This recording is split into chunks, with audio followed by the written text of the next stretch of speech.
Okay, am I streaming? How can I tell? How can I tell? I feel like I'm Oh, crazy right now.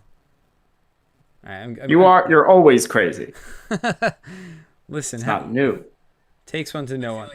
Oh, I am streaming. Oh, okay. Well, um, hi folks. I'm Zach. Chris is here on the line. Hi, Chris. Hello. Hello. And today we are going to finish playing the paper computer game that, like the Legend of Gron-Fresnell, made by Magic Paper Productions, which we had started playing last time, and Chris made it halfway through. So we are going to see if he can beat it, or if he sucks, which frankly I think is always the likelier conclusion. Let's play a paper computer game. Wrong. There we go. Yeah, now who sucks? Oh god. Okay, so, here we go. Yeah. So, let me get some background music rolling on this thing. No, I'm not gonna please read that.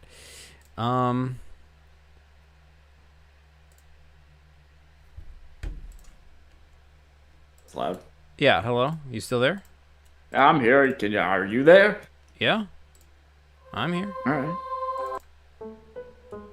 Okay. There we go. In fact, let me turn that down a little bit. It's a bit high. Okay. So, Yak says the rivalry continues. Hello, Yak. Yes, it does indeed. All right. Man of Ram says, hello, call me King Raven. That is fitting because we are currently aboard a starship called the Raven. Yak says, That's Zach, right. Yak says, Zach and Chris talking over the intro is legitimately the best intro in PCG history. Oh, man. Classic. All right. So, Chris. Yes. As you will recall, you are here aboard this ship. By any chance, can you see my mouse pointer? I can. And I can also see this little pop-up that says restore pages. Microsoft Edge closed while you had some pages open. And that's distracting. Oh, man. That was my friend, that pop-up. All right, I guess too bad. Gone. Well, now that you are friendless and alone, you find yourself here at this screen. This is where you had ended up after you had taken control of this ship, the Raven, and you were trying to, like, with this guy's help, you're trying to get to Outpost X, because Outpost X is the place where Gron-Fresnell, your buddy, was, like, the moon was shrunk down to human size, and now you are attempting to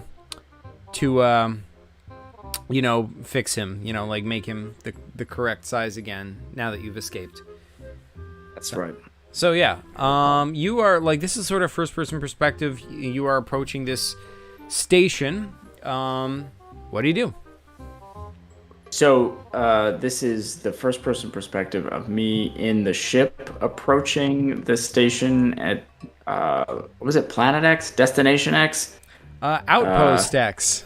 Outpost X. Mm-hmm. That's what it was. Okay, so I'm in the ship. Yes. Okay. And man, this thing looks like it's alive almost. These big pincer arms. It looks pretty sweet, actually. Yeah, right. Looks like it's got like two little bays that open these pincer arms, and looks like get like that docking bay. Almost looks like a mouth. Yeah. Like the arms are coming out of its eyes. It's like this really pretty cool looking design. Yeah, I'm into it. That's both cool and creeping me out. Indeed. In a good way. It also looks like this thing has like the longest goatee, like it's just stretching down along his mouth. I mean, obviously. Oh, and look at the little eyebrows above the bays. Yeah, and a city for a hat. I'm into it. Yeah. Yeah, this is super cool. Outpost X, man. Outpost. I mean, yeah. I mean, when you go to a place called Outpost X, it can't be boring. You can't Right. show up and it's just like a snooze fest and people are just like hanging around like whatever. Nah, yeah. No, it's gotta bring something extra. Yeah, Okay, it's gotta, yeah. so okay. Are the pincer arms like grabbing for me or like is this hostile? Like what's the vibe? Yeah, so the vibe is definitely hostile, yes. As you approach it, those pincer arms are indeed grabbing for you. Oh man. Okay. Well, I should have assumed because when a space station has giant pincer arms, generally they don't have just for fun. They spent a lot of money on those pincer arms, and they're gonna put them to use. So that makes sense. Okay. Yep. I'm gonna have him. Who's piloting this thing? Is it me? No, it's the pilot. Yeah, it's Yeah. there. Yeah, you had to pay him, as I recall. Yeah. So I'm gonna slip him an extra tip, like a little something. I'm gonna be like, hey, All right. take evasive maneuvers and let's get over to that docking. He's like, yeah, all right. So the ship is like ducking and weaving. You're doing evasive maneuvers, but it's just not enough since this guy has 2 full claw arms. He just like Man. swats you and like poof, you're like pulverized. Well, that's not good. Yeah. All right. Well, let's save game. All right. I'm gonna slip the pilot a little something extra and be like, all right, some little sum for your trouble. I want you to take out those 2 claw arms. Start with the left one, blow it up so it can't do anything, and then bob and weave and get us into that docking bay. All right. He starts shooting at the claw arms, like, but like this metal over here, like, seems super reinforced, and his weapons aren't doing much damage. So it's just like, I mean, it's making like some surface dents, but it's not doing any like real damage. Okay. Yeah, it says this ship oddly reminds me of Chris. What, that pincer arm ship? I guess. Let me see.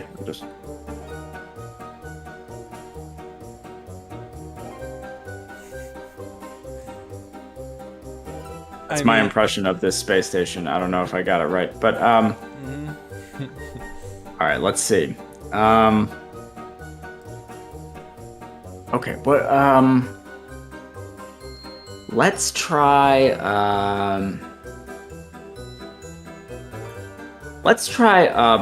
taking I'm gonna slip him a fiver. I'm gonna say like, okay, this time when you take evasive action, like try to fly right between the 2 pincer arms so that they have to like kind of come together to like if they both want to grab. Basically, I want to try to play one against the other, have them crash into each other. So like fake one out or do something else to then lure the other one so that they slip out of the way and then smash into each other. Interesting.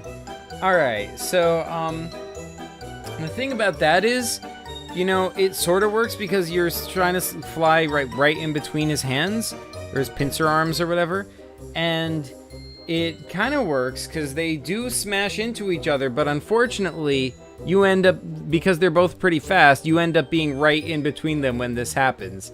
So, Wow. yeah. All right. Well, I mean, at least they're damaged, right?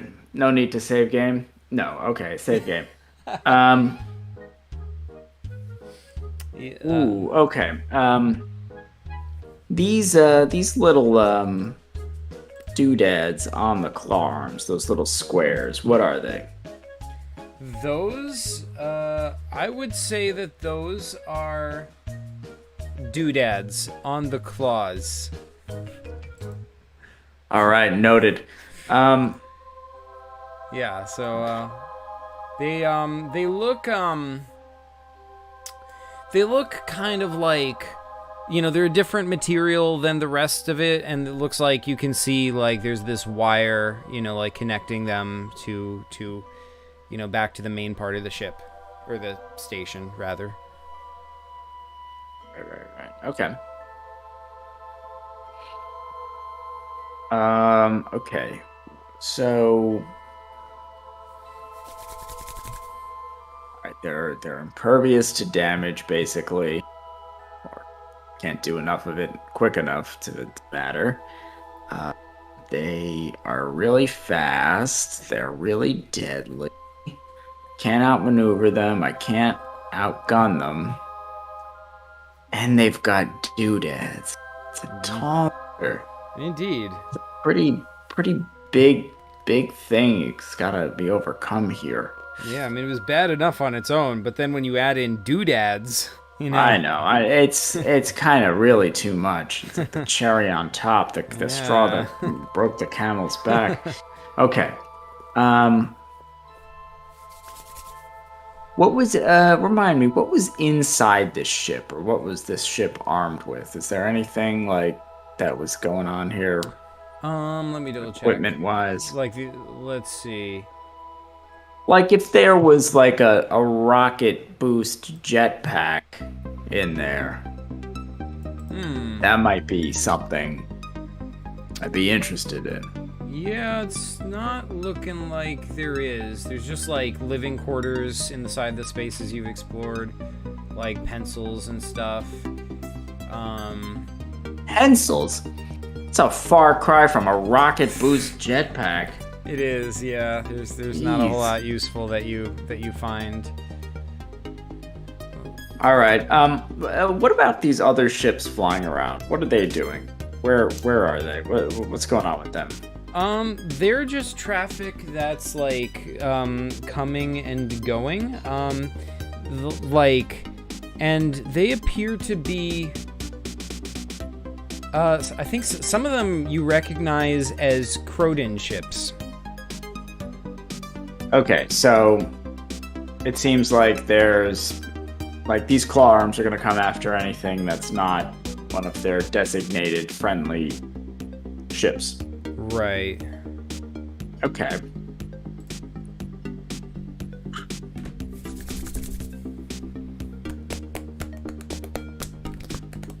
Is this inside a planet's atmosphere? Yeah, you're like, this is like in the upper atmosphere of a planet. Okay, so I'm gonna slip him a $5 and say, like, all right, listen, we're gonna go in close, and what you're gonna do is you're gonna get me in, and then you're gonna zip out. I grab Gron-Fresnell, and I say, like, okay, get me close to one of those pincer arms. That shouldn't be hard. Mm-hmm. Like, do at least one dodge, and I'll jump out on.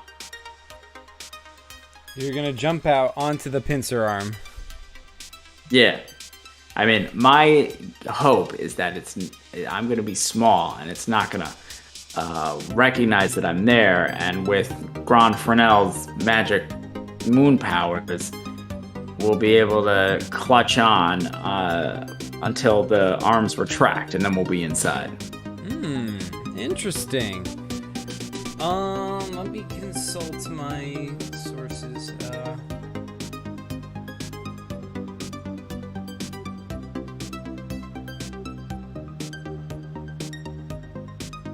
Okay, so, I'm gonna say that works. He maneuvers close to the arm, you jump out onto it. Gron-Fresnell's moonbeam telekinesis is indeed able to, like, grapple onto the arm, and because you're such a small threat, I mean, these arms are designed to go after ships, so he doesn't really notice you, so the arms are just kind of chilling. So, so you're on the arm, and what do you do? Well, I'm hoping that they will eventually retract and go inside. But if they don't after a few minutes, I'll start to kind of crawl up the arm back into the station with Gron-Fresnell's moonbeam telekinesis. Okay, so you wait a few minutes, and then you're like, well, this isn't going anywhere. I better just start, crawling towards it. So you start slowly crawling towards it, but right when you start doing that, the arms start to retract. And then so when they retract, like, they fold up to fit into these, tiny, bays, eyes as they were. And with them folding up, you get crushed in the tiny space of those bays where these giant arms are fitting into. What a bait and switch. All right, safety. Man.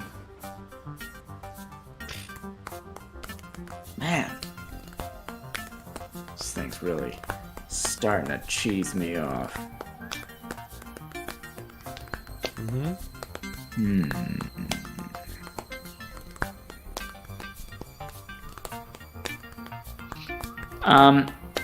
What if I have the pilot fly down into the cloud, and try to come up through the cloud and then pop out closer to the station and quickly zip into the bay? Interesting. Well, you do get a bit closer, but these arms are, very flexible, and they have sensors designed to, scan through clouds and whatnot. So, they do see you coming, and they are able to compensate and get a beat on you and smash you pretty quick and pretty mercilessly. Wow. Okay. Save game.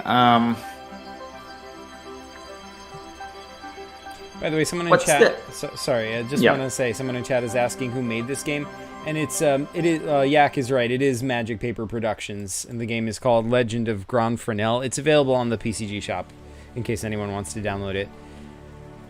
And Yak, which I recommend. Yeah, and Yak says, "Hold on a second. Where is Chris getting all this cash?" That is a very good question. Don't ask too many questions, Yak. I gotta keep this cash coming. Hey, how's it going, JPGS? I'm just saying JPGS for now because I know your name is Kirksland now, but that's hard to pronounce. So I will try to transition to that, but for now I'm just undergoing a transitional.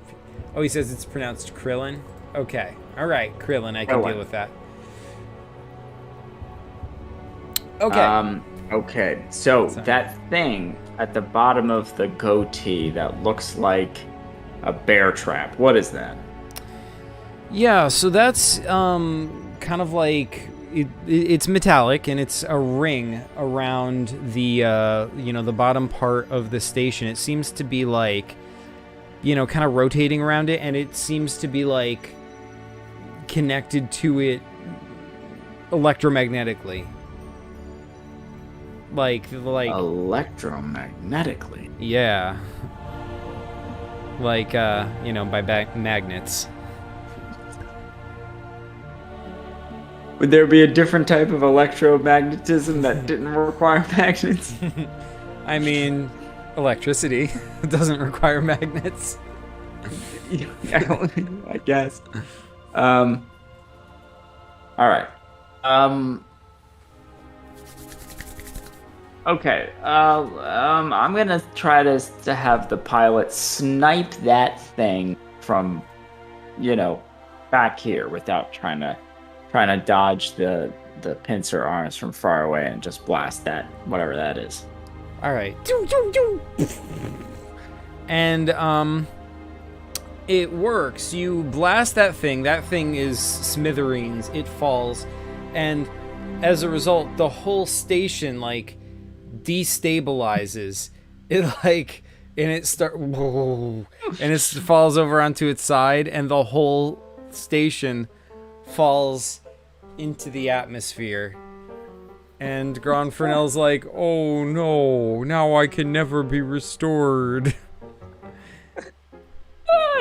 All right, save game. That's what a horrible weakness for a space station. It has this defense that is just can be completely bypassed. If somebody wanted to destroy this thing, that's just I know, right? they do so immediately. That's hilarious. I know. It's just luckily for them, I didn't want to do that. So. Okay.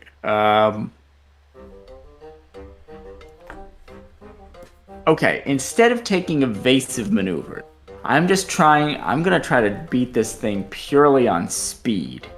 I'm just gonna rock it as fast as I can, just straight into the docking bay.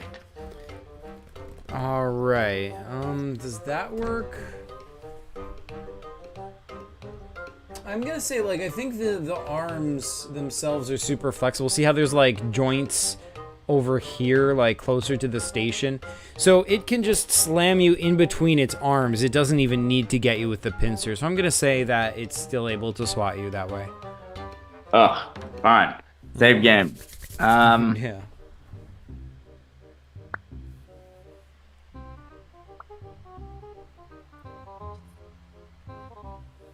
Okay. What am I gonna do here? Any ideas in chat? I'm getting pretty stumped. All right, Rocco, come on, stop that.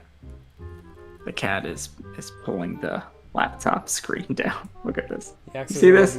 That's the cat. Sorry, what was that? Yak is saying, I love Magic Paper Productions games so much. They remind me of a lot of the original PCGs. This is definitely something Zach or Chris would have made. Absolutely. Yeah. But with a lot more crude art. I mean, this art is so detailed and three-dimensional and whatnot. Yeah. Like when we were kids, we were not making anything even remotely like this. I mean, maybe when we got to be like, 18, 19, maybe that whole like Series 2 era. But even then, like this would have been pretty good for that era. Very ambitious. Yeah. Yax, as I said, man, I'm sorry. Go ahead. As I said before, I think the only logical step is to try and level with the ship on an emotional level. Yeah. Yep. I think that's exactly right.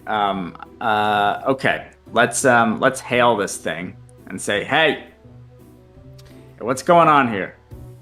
Identify yourself.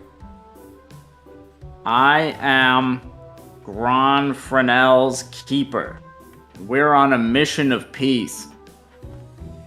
Rocco, stop being a jerk. He says, you are not cleared to approach the station. We have no record of you in the system. And also, Gron-Fresnell is supposed to be at the other place. He's supposed to be experimented on. Why have you brought him back here? Oh, because he had I forgot that these guys were in league. Because they forgot something. Like, that is completely irregular. I'm going to have to clear that with Factor X command. Yeah, bring in Factor X into this mess. Or you could just let us through and we can explain it to Factor X command ourselves. He says, I will be happy to do that after Factor X has authorized you to land on the station. All right. Where is Factor X? Let me talk to them because this is urgent.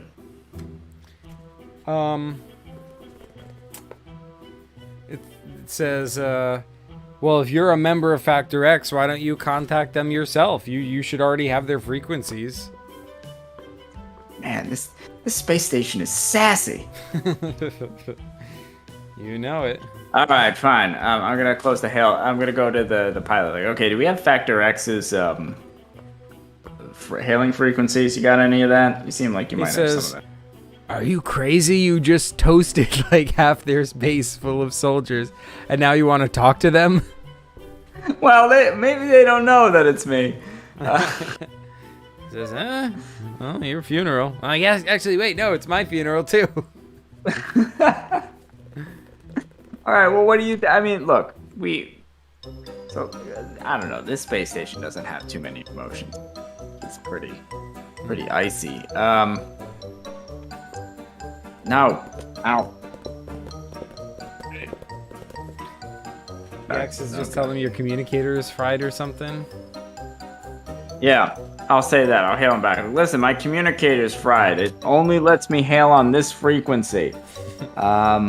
It's a very specific frying, but you know how computers are. He's like, oh yeah, that is true. I do understand that. Well, he's like, very well. I will contact Factor X for you and seek authorization. Wait, what did you say your name was again? I'm gonna pull out one of those old IDs from the other station and read that name. Okay, it's like, all right, and what are you saying that you forgot to bring with you? Well, it was the telekinesis serum. It's really important to keep his powers in check. All right, hold on. I'll make the transmission. All right, so the transmission goes quiet, and after, a few minutes, he calls you back. This is highly irregular, but Command has given the okay for you to land.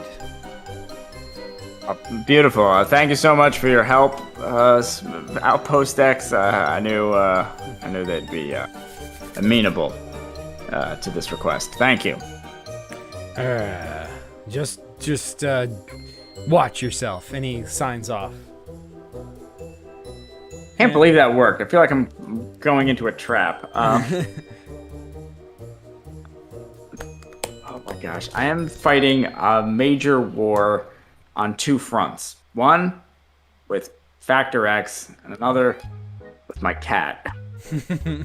Who's doing this? This is what is happening right now. Wait, what is he doing? I can't see your screen. He just keeps pulling the screen down, and he's just heavy breathing into the microphone. Like, you can see his whiskers and the top of his ear. He's just scratching at the screen. This is insane. Why? Why are you doing this? Oh no. He's just staring at me, like dead-eyeing me. I don't like it. And as soon as I pull up the screen, he pulls it down. Oh man. Stop. Yeah, because this is a monumental occasion. Chris just finessed the doodads. Yeah, right. Stop finessing the doodads, you doodad finesser. Listen. It's pretty incredible. Yeah, it says, keep it up, Chris's cat. You're doing good work out there. I concur. Oh god. All right, so this is the view now. This is what you're gonna see. This is what is happening. All right. So yeah, they give you clearance to land on this here, docking, like bay, landing bay. So do you land there? Yeah, I do. Okay, so you come in for a landing.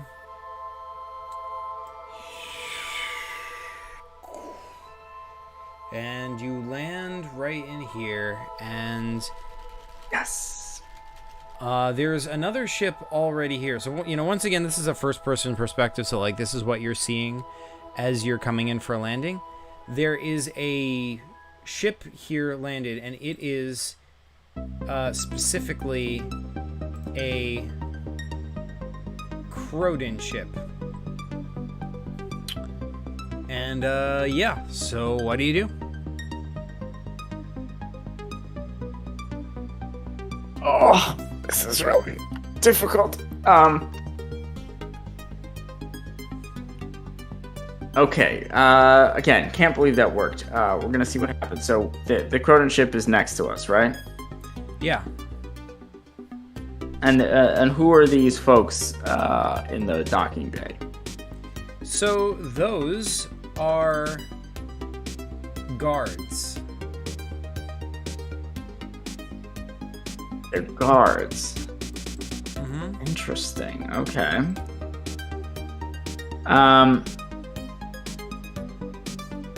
And what's this big thing on the right over here? This? Yeah. That is... It looks like it's some kind of a control room. It's like a room that is protruding out of the wall. There's just like a door, and that goes into that area. See, this is sort of like a bay window, so like people inside this little room can watch the ships while being Yeah. Got it. Okay. And that's a door to that room over there. Right? Yeah. And then in the back wall, that's another door. That is correct. And there's control panels next to those doors. Mm-hmm.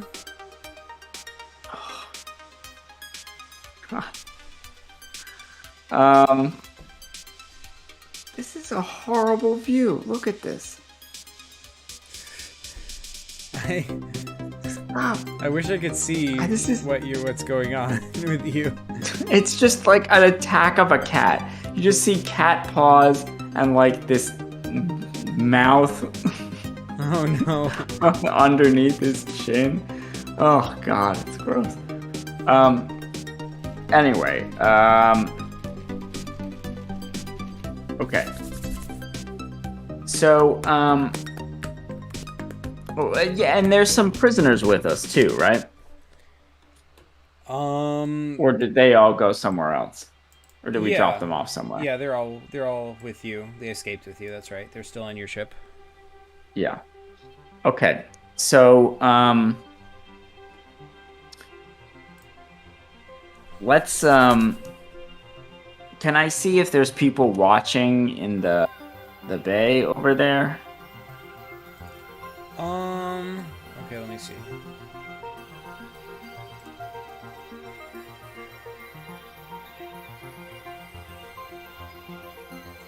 You can't really tell. Okay.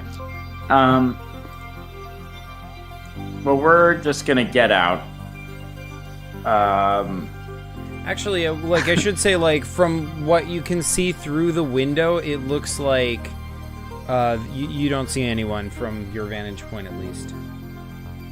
Okay. So, all of us, we're gonna have all of me, the prisoners, and the pilot, if I can get him to, everybody, just rush out of the ship and just bum rush the two guards and just knock them out, overwhelm them, all right, and take their key cards. All right, they're on edge, so they're ready, but you just completely overwhelm them, and they're like, ah, and they get pretty stunned. Let me see.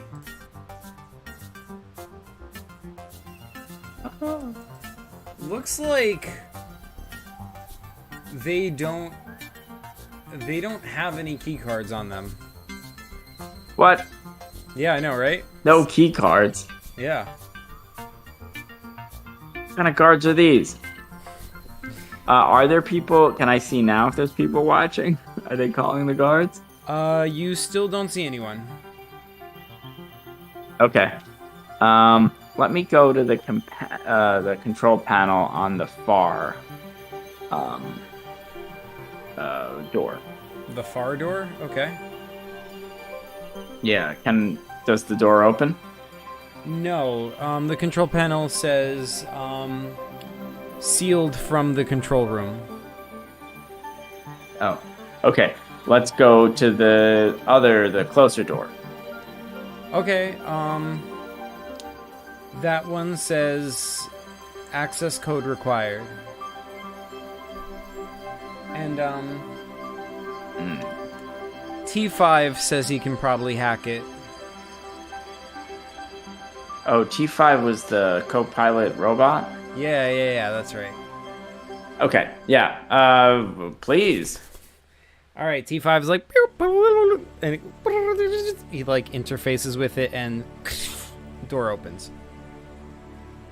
Nice. Okay. Let's go inside. Stop every time. Come on, stop pulling my screen down. Yak says, "Oh boy, what bravery these guards possess." They're pretty awesome, I must say. Okay, so let's see. That takes you to...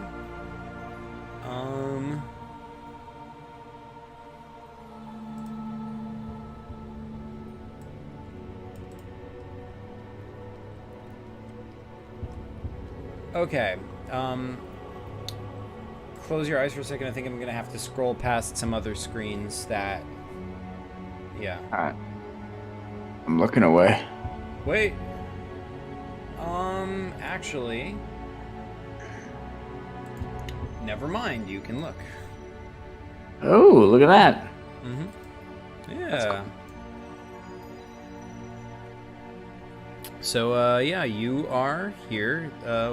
What do? You're inside the control room. What do? Okay, let's take a look through the microscope and see what those samples are. Okay, it just looks like chunks of rock. You don't see anything especially special about it when you look through the microscope. It just looks... I mean, you see, like, shiny bits, you know, just like some certain kinds of rock have, but you don't know what significance that has, if any. Okay. Let me go over to that laptop. Is that a coffee cup next to it? It is. Okay, is there coffee in it? There is.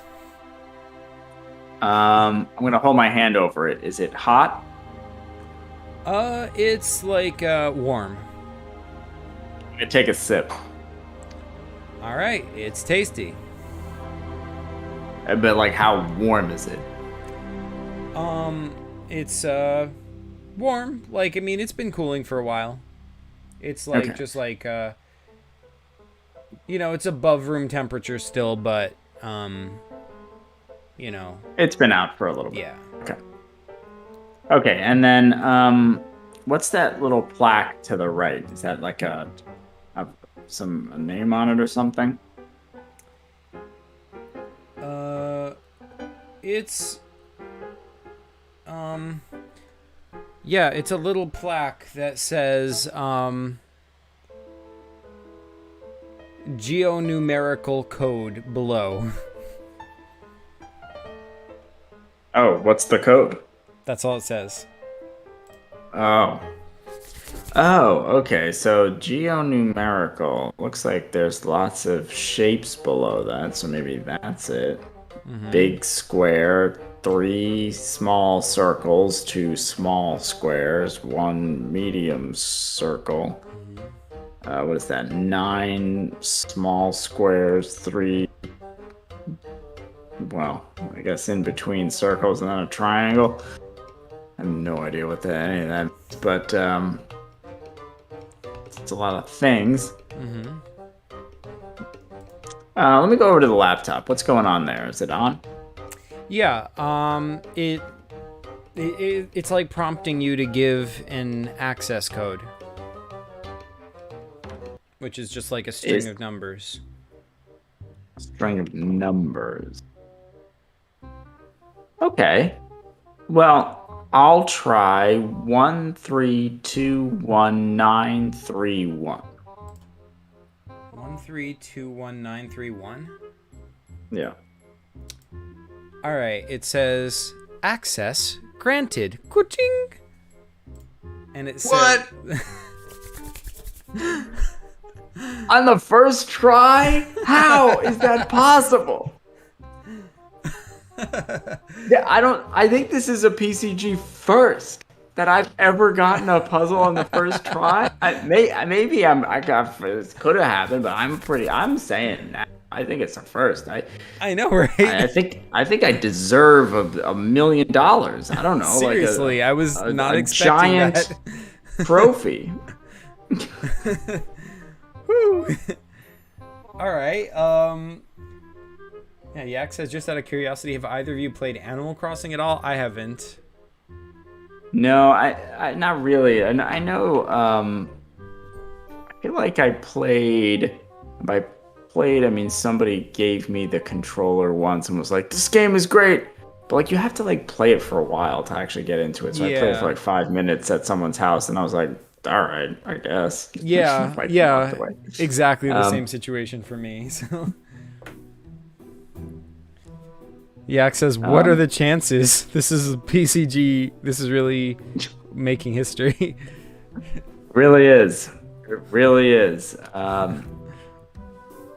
Pretty amazing. Right? Cool. So if I look out the port, is the door on the far side open now? It is. Wait. Right. Sorry. When you put in the code, it says, "Would you like to open the hangar door?" Yeah, I do. I would. And it's like, door opening. All right. The hangar door has opened. All right, let's go through that door. Alrighty. By the way, I should also mention, just in case you didn't notice it, this ship does also have an open entrance into it. Oh yeah. Well, actually, before we go through there, let's take a peek in that ship. Alrighty. So let's see which room. Alright. So Oh my god. Okay, listen, I have to put this cat away because he's driving me nuts. I'll be right back.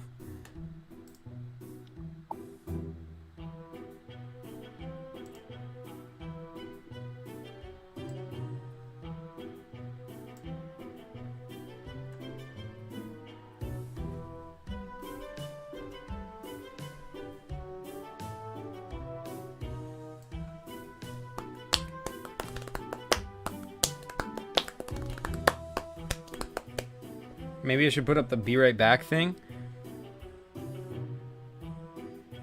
Max says no, not the cat.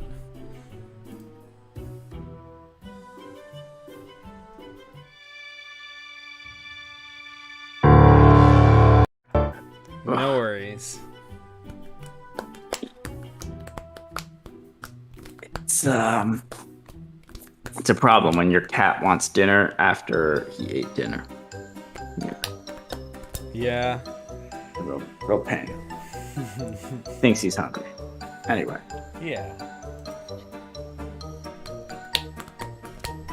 Okay, so this is inside the Croton ship, right? Yes, you've just gone inside the entrance and you're confronted by this hallway. And you see, like, you know, there's three, like, the hallway continues forward, or there's, like, a passage that goes off this way, and over here there's a door. So, what do you do? I'll look in the passage, or I'll go down the passage to the left. Okay. That leads to... Wait, is that where it leads? Hold on. That is where it leads. Excellent. Wait, no, sorry. Okay, close your eyes for a second.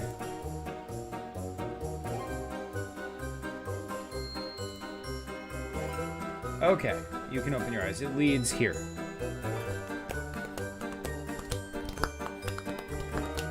Got it. Okay. Home. Tutorial bot. Yeah, right? And what's this to the left?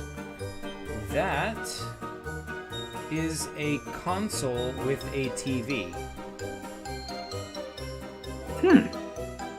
What's the console? Well, it's just got, like,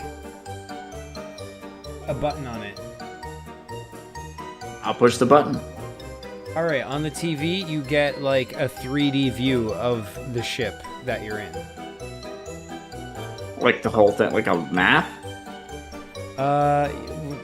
Yeah, like a 3D model of it, yeah. Of the interior? Yeah. Sweet. Okay. So, according to the model, what's behind this door? Let's see.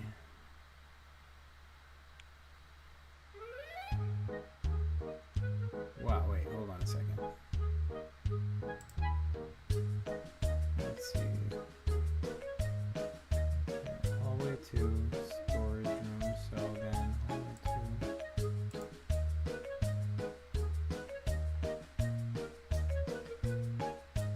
hallway 2. It says, according to the thing, there is a... Wait, let me just double check that. Yeah, so that leads to the bedroom. He's got like a welcome mat outside his bedroom. Yeah. All right, I'll go in the bedroom. All right, so the door is locked, and there's like a key. There's like a 4-letter code to access the door. I'll type in home. Okay, it goes doot, doot, doot, doot, doot. Access granted. What? Twice in a row. You're on a roll. I can't believe it. This is insane. I know, right? All right. Well, close your eyes. All right.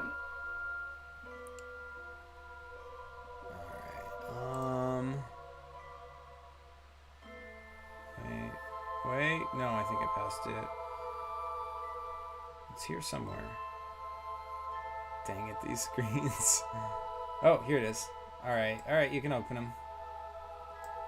Aha. It is a bedroom. Mm-hmm. Okay. What are those triangles on the ground? They are a bunch of tacks sticking up. What a psycho. Right? Who puts tacks on the ground in their bedroom? Did they seem like they were dropped or like more purposefully placed? Well, I mean, they're all sticking straight up. Oh, what a absolute psycho. Okay. Yeah. Are they glued to the floor? No. Yak says Chris is on fire. You'd think this was a PCG speedrun. PCG speedruns, that's hilarious. Like, try the door, try the thing. Oh man. Yeah. No, actually, it would be a PCG speedrun would be like playing the PCG you've already played over again and just being like trying to memorize the whole thing. Yeah, just doing it as quickly as possible. No, but you'd also have to do the whole speedrunner thing of looking for like glitches to help you or like shortcuts or ways to sequence break, right? Yeah, so it would be just like playing the same game over and over and over again, and where basically both people are gonna go absolutely crazy. Heck yeah! Oh my god, I feel like this needs to happen at some point. Oh god. Oh man. All right, yeah. PCG speedrun. Yeah, see who can do it. Yeah, right. A PC, I mean, and video games now, some of them are designed for speedrunners, so, maybe if there's a PCG that has speedrunning in mind. Yeah, maybe. You never know. Maybe this is the one. Oh, man. Okay,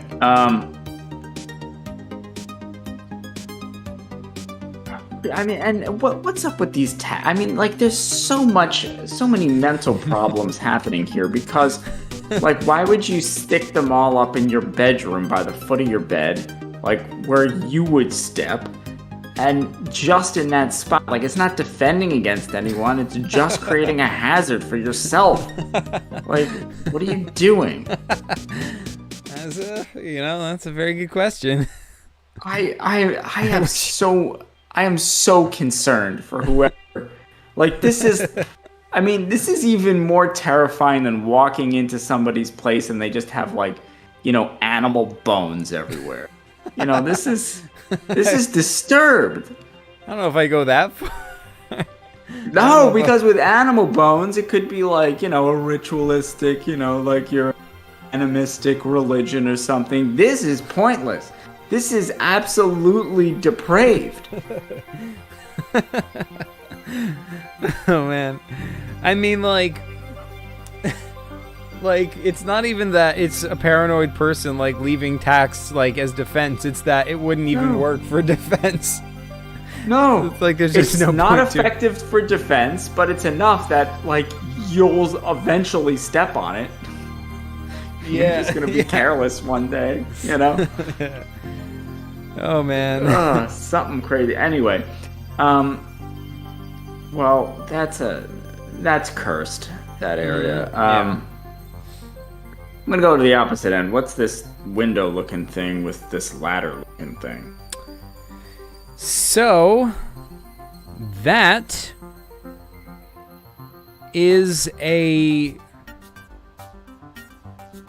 window with a ladder in front of it. What? Yeah. What? It can't be a window. Is it a real window looking outside the ship? Yes. Oh, okay. And that's a ladder going up to it? Yes. Well, I mean, it just looks like it's a step ladder, and he just happens to have leaned it on the wall close to there. I mean, the window is not that high, so you don't need the step ladder to get up to it, but yeah, like... Okay. Yeah. It just happens to be there. Mm-hmm, okay. I'm gonna look under the rug. Okay, there's nothing there. Okay. Well, whoever's bedroom this is wants to play Psycho, let's play Psycho. I'm gonna take the rug and I'm gonna put him over the tacks. Oh, man. All right. It is over the tacks. Okay. Alright, I'm gonna go look at this bookshelf. Okay. You see a bunch of books. Anything that catches my eye? I mean, you can see there's one book standing apart from the others. I'll read the spine of that book. That says, Monster Access. Monster Access? Yeah. Alright, I'll pick up the book. Is it All right. a regular book? Well, it feels kind of funny. Like, somehow, like, it's not as heavy as it looked. Uh-oh, it's a hollow book. I'm gonna flip it open. Okay, it is indeed hollow, and inside is a key. What? Alright, I'll pocket the key. Alright, you got the key. I will write it in your inventory. And this thing next to the bed, is that a beanbag chair? Hold on. That is indeed a beanbag chair. I am on a roll. Look at me. And this is like a cot. It's like almost like a military cot. It's got one pillow and a rolled up blanket on it. Mm-hmm. Yep.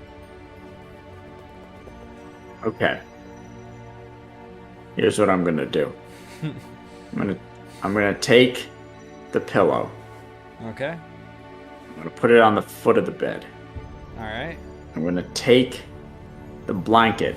I'm gonna put it where the beanbag chair is. Oh no. Take the beanbag chair. I'm gonna put it where the pillow was. Oh no.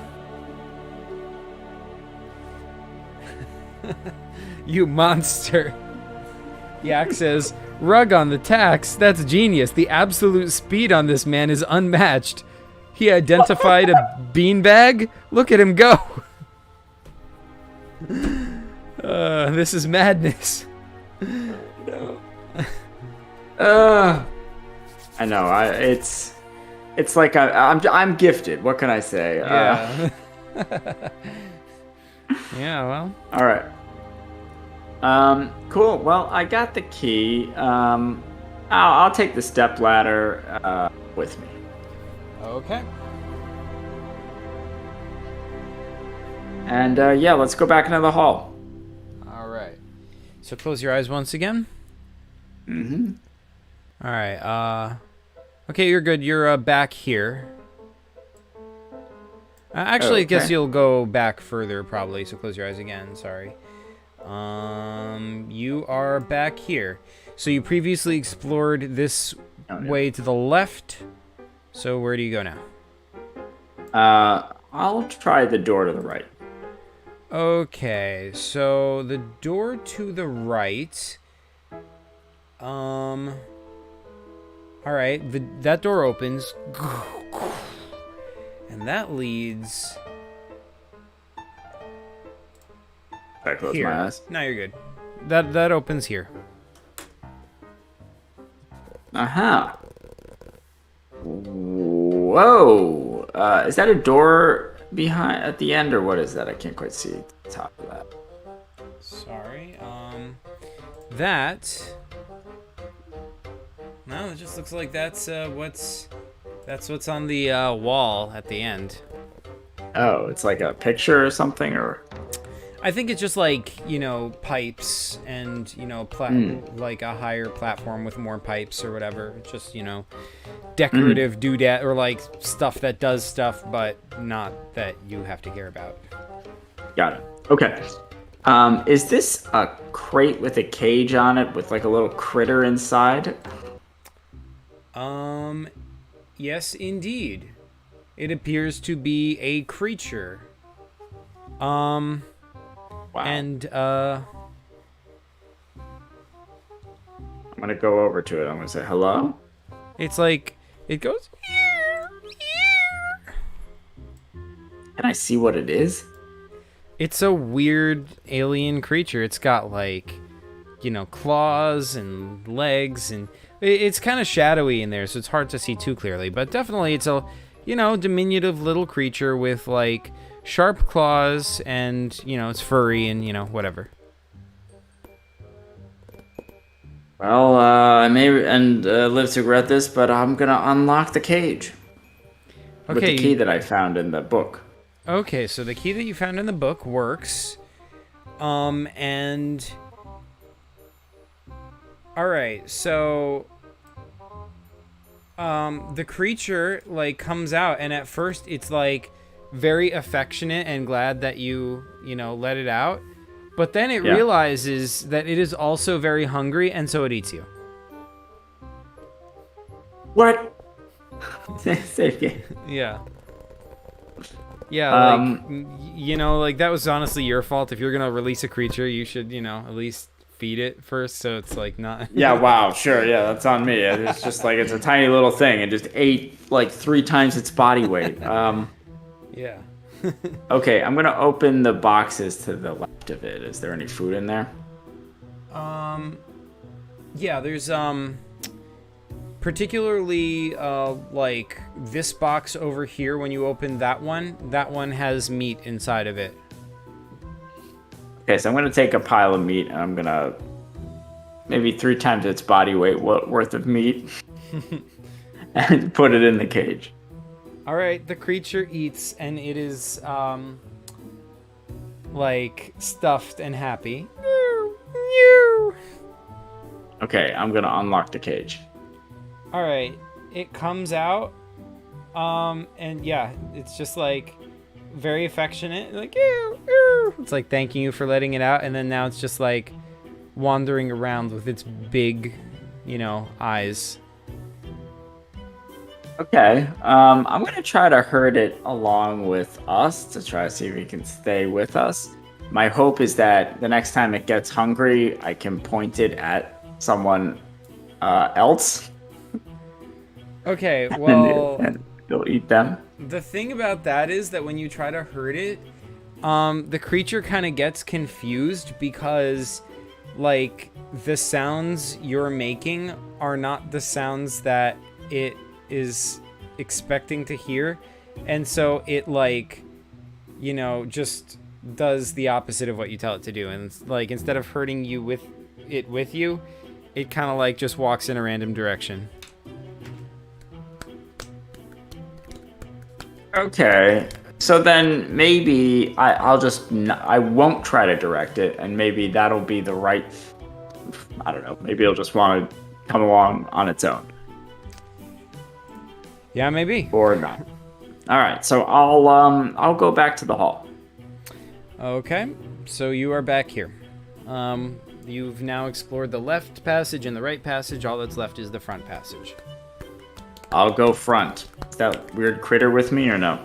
Nah, he's just still wandering around in that room. All right. Okay, so you go forward, and that takes you...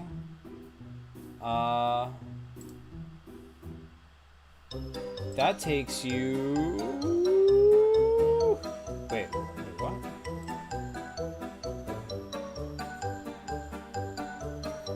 Oh, wait, I'm confused about the layout. Alright, close your eyes for a second. Of course. Okay, that takes you here. You can open your eyes. Aha. What's this? Right. It's the cockpit, right?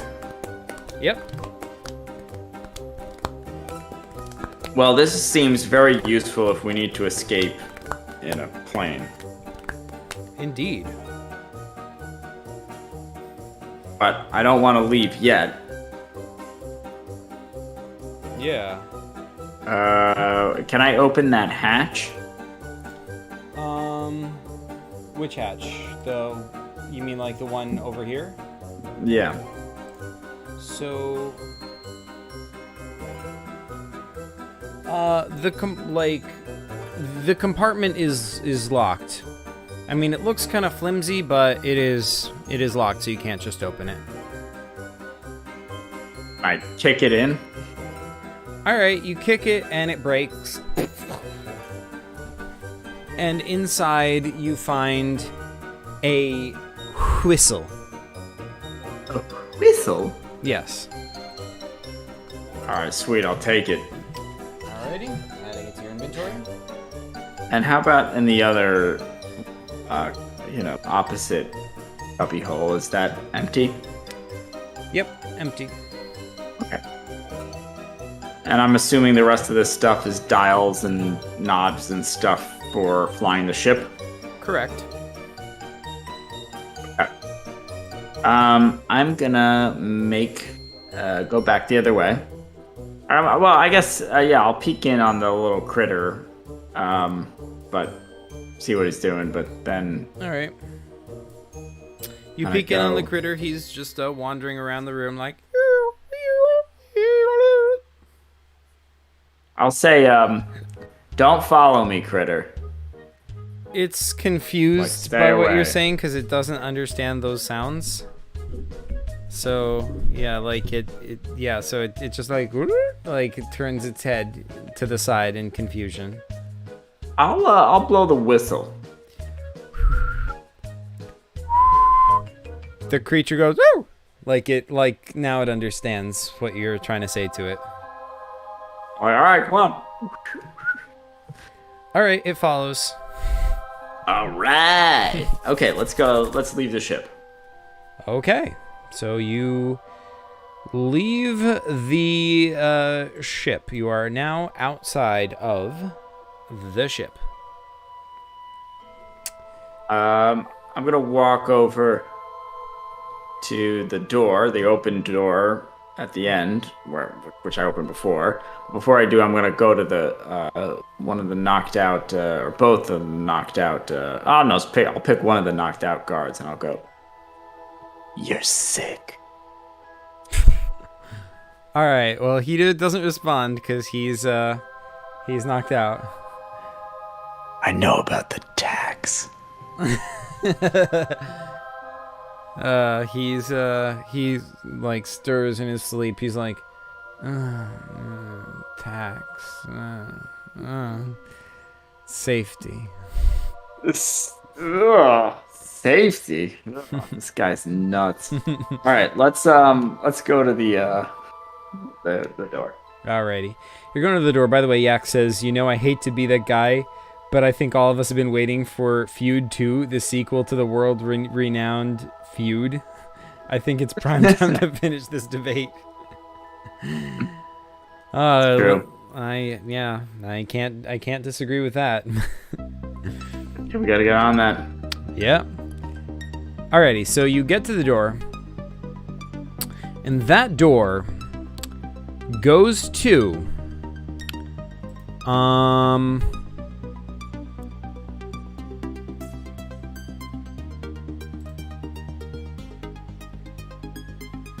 okay. So I feel like this music is not ideal for this, so I'm gonna turn that off for a moment.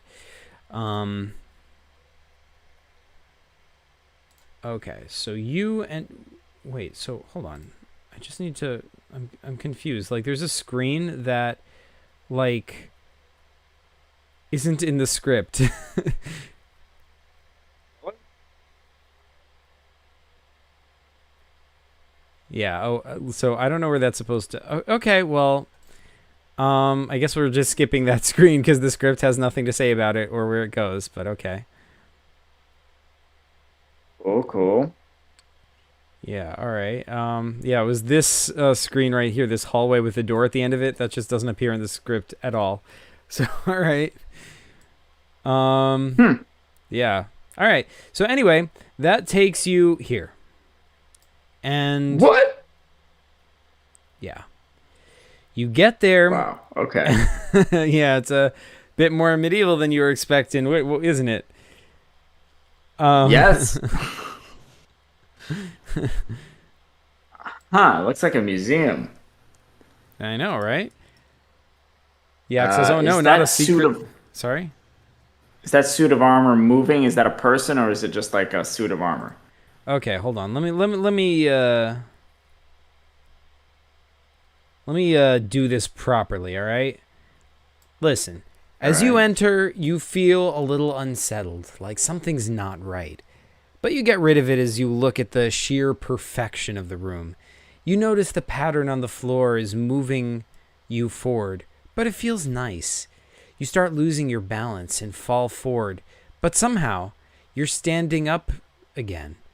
As you look at the glowing ball on the table, it gets brighter and brighter until you can't see it at all. And then you fall over. What? Yeah. All right, am I conscious or am I just knocked out? You are knocked out. And, oh, Gamer Slime says, hello, nice paper computer game. Can I make one? Yes, you can. Welcome, Gamer Slime. Anyone can make a paper computer game, definitely. You can make it. You can upload it to our PCG shop if you like and share it with others. You can write about it on our PCG wiki. Yeah, the PCG universe is for everyone to participate in. So yeah. Anyway, sorry, Chris. Yes. Yeah. So yeah, I guess there's all these interesting things on this screen, but none of them matter because now you are knocked out, and when you come to, it's a different screen. What? But there were so many things on that screen. I didn't even get to do anything with them. I know. What? And that's that's the that's the trap of it. All right, so bait and switch.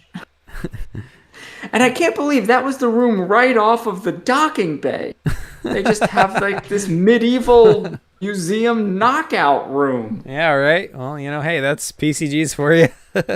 I mean, I'm not surprised, even though I'm surprised and I'm not. See, this is feels normal. Oh yeah, it does feel normal, doesn't it? He acts as the old medieval fake out. Oh yeah. I mean, we've all been there, right? Yeah, You know? yeah, we've all been there. You're looking at some Northern European pottery from the medieval period, and the next thing you know, you're stretched out on your back, just don't know what happened. Yeah. All right, so you are knocked out, and you wake up here. Dun dun dun dun. Whoa, my! This is even crazier than the last screen. The last screen was crazy because it was so different in tone than everything else, and this one's even crazier. Look at this. Right? This is like, holy smokes! I know. All right. What? So, all right. So, hold on. So yeah, you wake up and this is what you see. Okay, so the big rock guy says, he's finally awake. You can call me Rockless. You don't know me, but he does. He points to Gron-Fresnell. Finally, we can see eye to eye. And then, like, the smaller rock guy is like, sir, what should we do with him? And Rockless says, nothing yet, my friend. Patience, patience. Now, before we dispose of you, I'll explain to you what's happening. You see, I once lived inside Gron-Fresnell when he was big. Then I was freed and drifted off into space, wishing I could reason with this moon. I landed in Outpost X. Minister Spade experimented on me and Gron-Fresnell, after he had shrunk him, of course. I became an important Factor X leader and oversaw this operation. Have you caught on yet? No? That's what I thought. You see, all the way up to the point you woke up with no memories, we were watching you, testing you. For as much as you can remember, we've been watching. My friend Rexian was paid a hefty sum to play a part in this as well. Who? Rexian. Who is that? I forget who that was. All right, hold on. I'm going to control F it. See if I can... Rex... Was that the pilot? Was that the prisoner? Yeah. Rexian... Yeah, Rexian is... Yeah, he... Okay, so Rexian is... I'll show you. He is the pilot. He is this guy. This is Rexian. All right. He was... Man, I paid him a hefty sum. Guy's double dipping. What is going on? Well, yeah, dude. He's like... he's at least triple dipping because you paid him to override whatever someone else was paying him, and now... Oh, God. Yeah. So, I mean, this is the real mastermind. This guy is getting paid so many times for the same thing. It's insane. I know.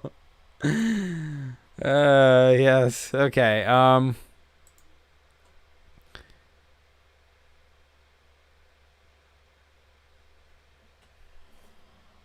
My friend Rexian was paid a hefty sum to play a part in this as well. Well, now that you know, let's kill him. By the way, like, Rockless, that's familiar. I think I may have created Rockless. Rockless? Yeah, because remember that PCG roundabout where that Gron-Fresnell was in, the one that, like, I made? Yeah, I just looked it up. On the wiki, it says Rockless was a living meteoroid capable of changing its direction in space. It was originally part of the sentient moon Gron-Fresnell, but broke off against its will to become a separate being. Oh, so it wasn't created by me. It was created by you. By me? Yeah, it says he was created by Chris, but named by Zach, much like Gron-Fresnell himself.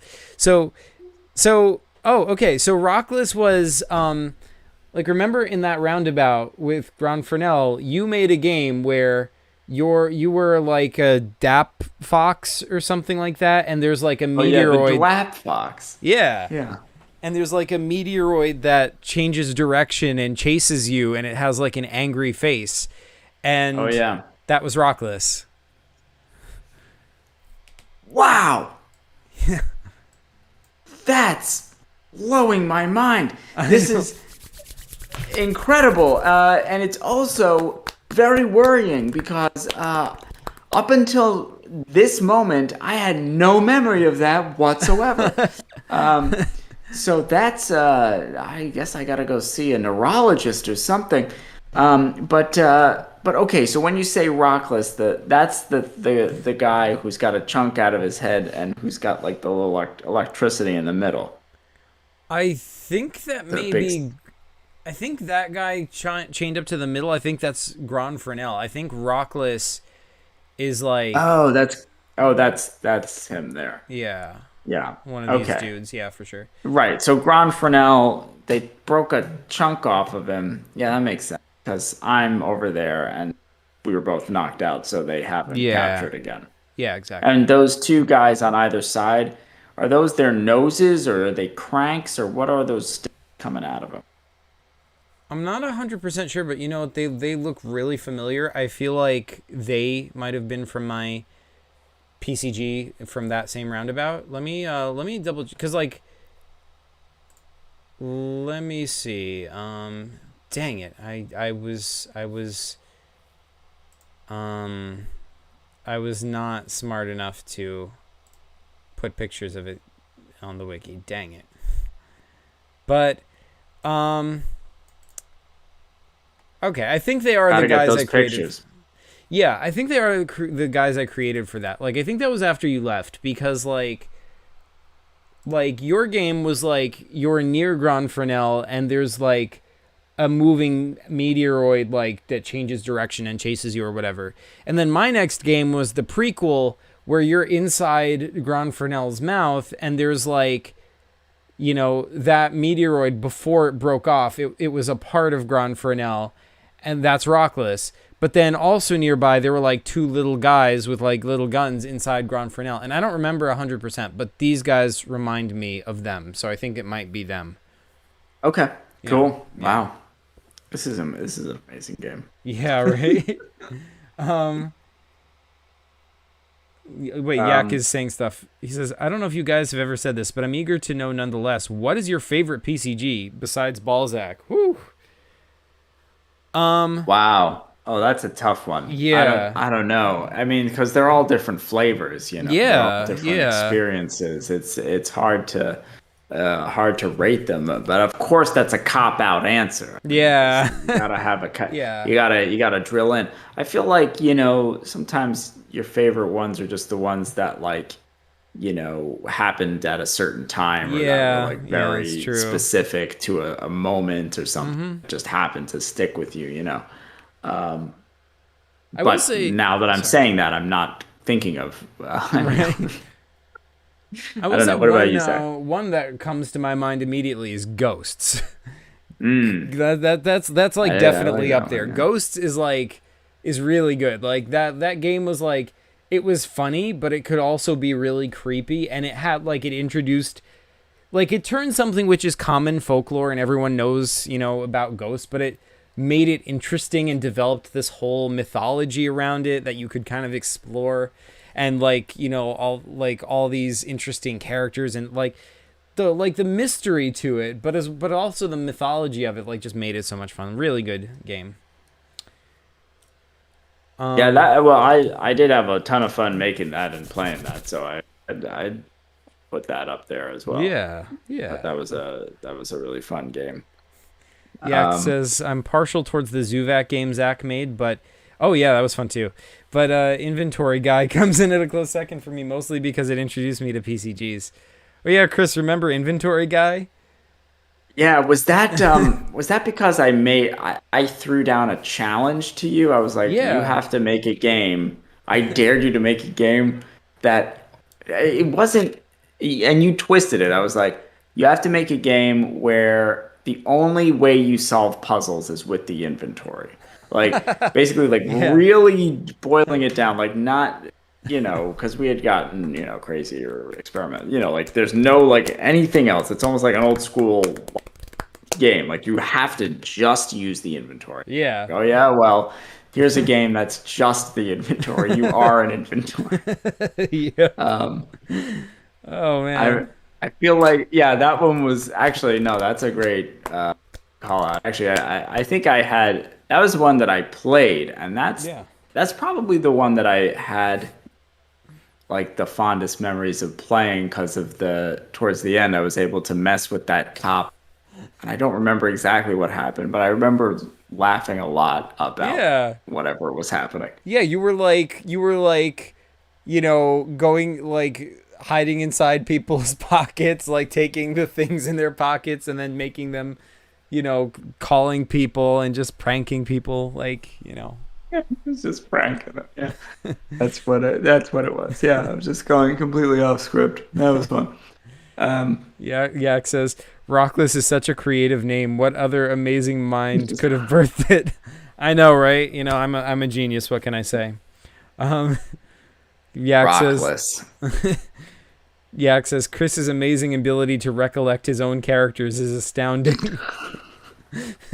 I know. I'm I know. eternally impressed. Yeah, my my shaky ability to remember things that I did. Yeah. Oh my God. Yeah. Very very impressive. He says Chris's games are all very unique though, and I definitely liked Ghosts, and his spin-offs like Space Cells are really interesting and fun to watch. Agreed. Oh yeah, Space Cells. Yeah, that was weird. Yeah. I didn't know if that was gonna work because it was a weird concept. Yeah, it was a weird concept, but it did work, I think. Yeah, like that was a lot of fun, like trying kind of being squeezed between try to sell this, but you know, it's impossible because you have to make it both have an infinite it has to have all these features, but each one of those features alienates one of the customers, and you have to make them all happy. Yeah, if I felt like I feel like I could maybe redo that game or make it a sequel or something that I could put more like I could map out more. I don't know. Like I wouldn't want to constrain it too much, but like just to kind of map it out just a little bit I think that would make it significantly harder. Yeah, for sure. I don't know if it would be better, but it would. I could definitely put more effort into it to make it harder. Yeah, definitely. But Um, Yak says Chris is really good at creating NES concept and revolutionizing PCGs. Not to mention the fact that he created them as a whole. Yeah, for sure. I love Chris's ideas a lot. He comes up with the best concepts. I agree. Yeah, 100%. But I feel like Zach is really good at stories and longer games. Oh, thank you. I try. I do yeah, like my stories. yeah. I mean, for sure. I mean, like, I don't know anyone else who would have had the patience to make Balzac Globotron. I mean, like Ooh. at that. I mean, uh, is an epic. I think it's the only PCG that can be rightly called an epic. Yeah.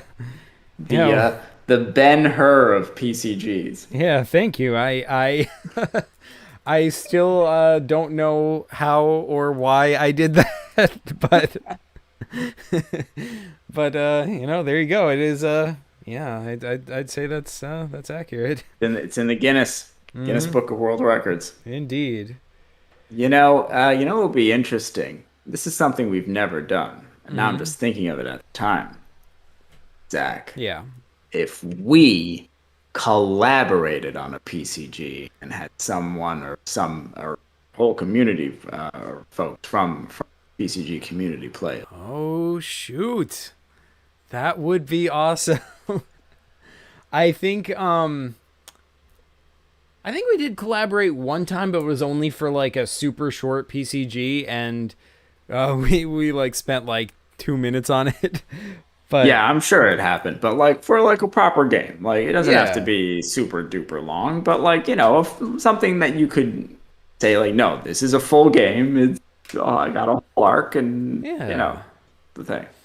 yeah. Oh man, yeah, that'd be great. Maybe we could like get Ari to play it or something, or I don't know, like somebody. Yeah, But we'll yeah, do it. like yeah, we should do that. That would be awesome. Yeah, we'll figure out how we would do that as two people, whether one person does it or whether we switch Yeah. off or we just like jump in. I don't know how that would Yeah, work. or we But could like figure it out. delegate different tasks or whatever. Like, like I mean, Yak was just saying like I'm more story oriented and you're more gameplay oriented. I don't know. Maybe I could make the story and you could make the gameplay. But then that's I kind of don't like that There though, you go. because like I feel like the story should be intimately tied in with the gameplay. So I don't know. I don't know. Well, how about this? I'll come up with a concept, and then we'll workshop that concept, and then you can make a story based on that. And then from that story, I can come up with some scenarios inside that story, and then we can workshop those. And All right. basically we just go back and forth on that in terms of like, but we'll both like give feedback on, or just like collaborate, but just like one person is like doing the first draft, I guess, of the thing. All right. If All that right. makes sense. All right. That sounds. Yak is freaking out. That would be the best of both worlds. That's an amazing idea. I would love to see that. Could be cool. Could be cool. I, yeah, I hear you, Yak. That could be pretty cool. I think the story and gameplay. Wait, these revelations on stream are genius. I think the story and gameplay should both interact and tie into each other. Yeah, totally. But the gameplay of Zuvak was really well done, and the story of Ghosts was amazing. So you guys are both really talented. Oh, thank you, sir. Yeah. Yeah. We'll collaborate. We'll figure it out. I mean, I Yeah. think. Yeah, I think, Zach, you definitely plan more of your gameplay elements more. I feel like I just like go more off of concept sometimes and then improv. Yeah. I've been trying since I've been trying to improv more since I've been seeing you do that, because I was like, wow, that is awesome. Like that like makes everything so much easier and kind of more fun half the time. But like I feel like I'm also not as good at it as you are, so I feel like I do have to put a little bit more planning in, but yeah. Yeah, definitely. Well, I think then if we're doing it collaboratively, that I mean, because sometimes I think like, man, I could have planned something, and then there could have been like a little bit more richness around a certain Yeah. area. So we could have some planned stuff like pre-made things, and but still leave room for improvisation. Yeah. All right. We could not only do just like everything melded, try to push to the duo strengths. Yeah. All right. This sounds like a plan. let's make this happen. But first, we should probably finish this piece. We should finish this game. Yeah, Yeah. I'm so sorry, but this is a giant tangent. This game is awesome, and it's at a very climactic moment, and we're just like, yeah. Let's talk about some other Yeah, stuff. let's just discuss the whole history of PCGs right now. Yeah, okay, so where were we? Let's see. Smaller Rock Guy says, wait. Oh yeah, because Rockless said, well, now that you know, let's kill him. Smaller Rock Guy says, yeah. wait, I've a better idea. Let's just send him out of our sight forever. After all, he didn't do anything wrong. I know. Let's blast him off in a space pod. Rockless goes, fine, but hurry up. Oh, wait. What did he say? A space what? This rock is too Australian for me to understand him. Fully. Sorry, my bad. Let's blast him off in a space pod. A space pod. Yeah. Got it. Okay. And then you feel electricity shoot through your veins, and you are unconscious again. What? Come on! There was all those levers in the back I needed to switch. Oh my god. Oh man. 2 in a row. Oh, I got double dunked. Oh no. Oh, Yak says they think improvisation really brings a lot to the table in PCGs. There's upsides and downsides to both methods. Yeah, for sure. So let's puzzle piece them together. Then there'll be no downsides. Maybe. Yeah, woo! Best of both worlds. All right. So, okay. So, you are ejected in a space pod, but I mean, I guess Gron-Fresnell is still here. Wait, I'm in a space pod now? Yeah, I'm not even on the thing? Yeah, no, you just got ejected in a space pod. Man, I was so close, and now I'm ejected. You are ejected from the space pod, and as you drift away, you think about Gron-Fresnell and what they will do to him. You feel sorry, but there's nothing you can do. The controls are locked out. You hopelessly drift into space. The end.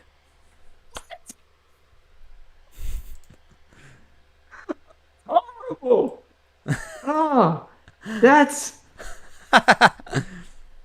Man, I got really double dunked over there, but you know what? That's amazing. I think this is a huge leap forward in PCG gaming. Not only PCG gaming, but PCG endings, because it does two things that have never been done before. One, it doesn't let you do anything, and usually that's a bad thing. But this is amazing because you keep thinking like, oh, there's all this stuff. No, screw you. You're getting knocked out again and getting sent off into space. And number two, it's a downbeat ending. It's every other PCG I could think of has like some sort of a upbeat, and well, I guess Ghost has a little bit of a weird ending, but I don't know. Your main character there is a pretty nefarious dude, so yeah, I don't know. There's some anyway. Yeah. But, here it's just like you had a clear goal, you were going there, and then you just don't do it. Oh man. And there is no possibility for doing it. It's just nope. You just fail. Wait. Oh, well, I kind of love it. I mean, like, I'm deeply offended, but I love it. It's pretty incredible. Oh man, Chris, you would appreciate the artistry of a fellow, troll ending. I got punked hard. Like, this is what it feels like. I gotta respect it. I know, right? Dang. Oh man. Yeah. Wow. Well, what's the stream? What do you think? I don't know. Can you think of another time where this type of thing happened? I don't know. I think it's kind of revolutionary. I'm all twisted up inside. I mean, like, I was rooting for this the whole time, and then right before this cinematic downbeat end, we went on this whole giant tangent, and then so when we come back, it felt like a bucket of ice water in the face. It was like, oh my god. Yeah, I know, right? Yak is saying, wait, what is Yak saying? This game probably should just be renamed Sleep the Game with all the times he's going unconscious. He says Gron-Fresnell is actually a really good name, though. Thank you. I was dunking on your naming ability, but that is a genuinely interesting name. Well, thanks. I try. The end. I mean, although Rockless is more ironic than it first appears, because he's full of rock. It's just... Yeah, right? Yeah, he's not rockless. He's rock through and through. Oh my god. I'm still dumbstruck. I know. Like, I'm gonna I'm gonna have to go through the rest of my week just with this. There is I think there's a planned sequel. By the way, Yak says if you're watching the replay Magic Paper Games, I just want to say you did an amazing job. Yeah, seriously. Really did. Yeah. Yes. This game, he says, game really put Chris in his place. I feel like with every PCG, the entire concept of PCGs is renewed. Yeah. He says, I doubt the irony of Rockless was intended. You know, I can't say I remember why I came up with that name. But he says, Zach, can I get a fact check on the intention of the name Rockless? I wish I could remember. Well, we're all getting dunked on pretty hard tonight, and I guess it's only fitting. I mean, we're really woof. Yeah. Just getting dunked. I know. Okay, so I'm gonna change you to see my entire screen, and I'm gonna.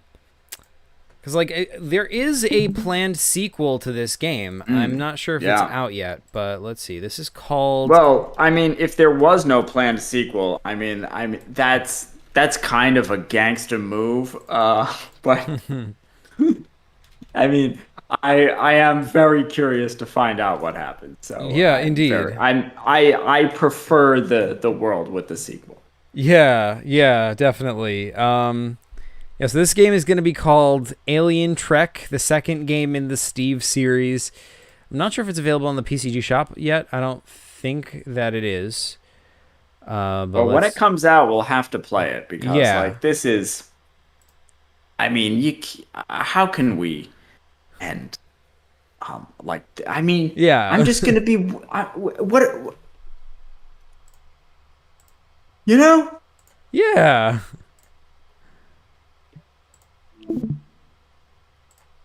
Yeah, 100%. So yeah, I don't know. This was an amazing game. I had a ton of fun playing it. Thank you, Magic Paper Games for making it. Putting all the time and effort into it. It was really fun. Broke new ground. Broke me. So always a worthwhile pursuit. Well, agree to disagree, you putz. But I mean that's it. I mean, what else is there? I mean, that's what a game. Yeah, I know, right? But yeah, that was really fun. I really like doing this. I feel like we should do more things like this where we explore games that are up there on the PCG shop that just neither of us have had the chance to play, and just play them. Yep. Let's do it. You know what? I think so we have a couple projects, right? So I'm gonna finish the PCG Anniversary 2. Yes. And that's probably gonna keep. I mean, I promised 76. What was it? 72 pages, however many. Screens. So I'm quite a ways away from that, but but now there's these other ideas that are really getting my fire. Not that I don't have excitement for PCG 2, just haven't had time to work on it. I hear that. But that'll keep going on that, and then Zach, let's connect and we'll start collaborating on our game. Yeah. And figure out what's going on with that, and then I think it would be fun.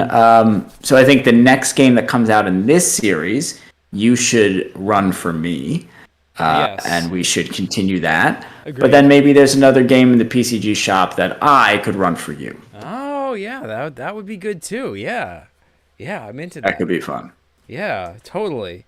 Yeah, I agree. I think definitely, I think the next game we play should be more of PCG Anniversary Special 2, just because I'm afraid that if we go too long without playing it, it'll kind of get lost in the winds, but yeah, I have notes for this one. Which is as hard to believe as that can be. I mean, I have actual written notes. Yeah, but see, the problem with that is you always lose your notes. No, listen, this is unlosable. That's not true, but it's pretty hard to lose. Oh, all right, all right. I guess I'll take your word for it. Yeah. I mean, they're digital notes and they're backed up to many different machines. So, oh, okay, all right. It'll be harder to lose, like literally just harder. But anyway. Yeah. Like, yeah. So, like, but yeah, like, I think we could, like, since PCG Anniversary Special 2 is so long, I think we could, like, you know, play it piecemeal. You know, like, you'll play a few screens of, you'll make a few screens of it, we'll play those in one session, and then the next time we'll play, like, a different PCG. Like, we could, like you were saying, you could find a PCG from the shop and run that for me, or, and yeah, in the meantime, also, yeah, like you said, we have to connect and collab. It'd be cool. I'm getting ideas already. Yes. By the way, Yak has a question for you. Chris, if you don't mind my asking, what's up with that beautiful artwork in the back? Oh, yes. Which one are we talking about here? The Surratt above us, or potentially the dinosaur with the base smoking a cigarette in space? So the Surratt is just a screen print that Lori has. It's the Sunday in the Park with George artwork, which George Surratt there. But this one here, that is a piece of artwork by a New York artist. Actually, I don't know her last name because she never goes by it, but her handle is like Nicolina Art. And she actually goes around the world and does stuff. And I was lucky enough to meet her many years ago. And she was looking for a website. And I was just starting out. And I was like, yeah, I'll make your website for you. So I talked with her and I helped her out. And I built like her first, or one of her first iterations of her website for her artwork.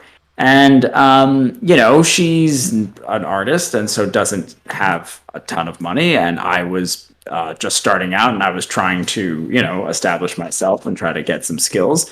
So instead of paying me, I think she might have paid me something, but like she instead like traded me that art. So she asked me what I wanted. It was basically like a custom commission. And I said like, I guess at the time I was like, "Oh, give me a dinosaur in space." I don't know what I was thinking, but then she added the hat and the cigarette and gave him a base and put him on a planet, and it was kind of incredible. Like, and it took like a really long time. I thought she forgot about it, and then she came back with it. I was like, jaw was on the floor. It was like, this is insane, but it was definitely. Like you know, like an 18-year-old art request is like, give me a dinosaur in space, you know, like very but you know, yeah, she's actually, well, I don't know if anyone's familiar, like, but she has like her murals and artwork in and around New York, so in different places, so it's kind of a recognizable style around here. So if you're looking for it. That's my little story and my humble brag about my little dinosaur artwork. That is pretty cool. Yak says that definitely sounds like something Chris would ask for. Yeah. Oh, man. It's probably something I drew at one point in a paper computer game. I don't doubt it. Like, you do have a history of drawing dinosaurs doing weird stuff in PCGs. Yeah, just like a dinosaur in the wrong spot. Yeah. Is, kind of a thing, yeah. It's a tradition at this point. Yeah, for sure. Oh, man. But, yeah, that's it. Yeah. Indeed. Well, yeah, man. Thanks for playing and for, you know. Yeah, of course. Thanks for running. Yeah, for sure. For sure. And thanks to Chad for hanging out and Yeah. commenting and, engaging and everything. It was great. Yeah, definitely. That was awesome. Yak says dinosaurs in wrong spots is a pretty funny motif if you ask me. Yeah. Yeah, it's going to be the title of my autobiography. This is the long and grisly history of me putting dinosaurs where they don't belong. That's right. Yeah. Oh, man. Cool. Well, yeah, thanks so much, everybody. Really appreciate everyone hanging out. Yeah, thank you guys. All right, well, I guess that does, bring us to the end. I guess that's as good a time as any to, call it a day. Yeah. And, we'll follow up and we'll get the all of these other projects, next steps going. So expect to see that good. soon.